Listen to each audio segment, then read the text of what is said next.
Hi everyone, welcome to School of English. In this lesson, we're going to study the use of passive voice. In which cases do we need to use passive voice? Let's dive in. First, passive form is used to put the emphasis on the action rather than the doer of the action. If you want to focus on the action itself, then you put the action first in the sentence. So instead of Steven Spielberg produced a new film, we say a new film was produced. If it is really necessary, you can say by Steven Spielberg.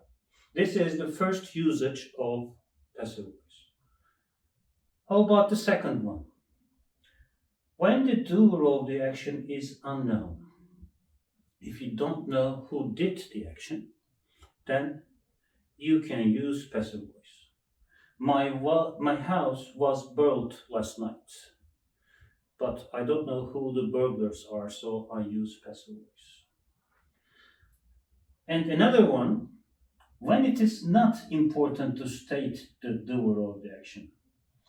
If it's of no importance to state who did the action or who does the action, then you can use passive voice.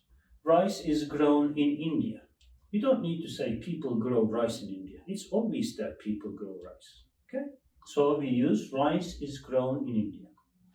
When we do not want, another one, when do not want to state the doer of the action. In some cases, we may not want to say who did some particular action, who is the doer of the action. So we use the window was broken, but do not state or do not talk about the doer of the action. Okay? That's it. Thanks for watching.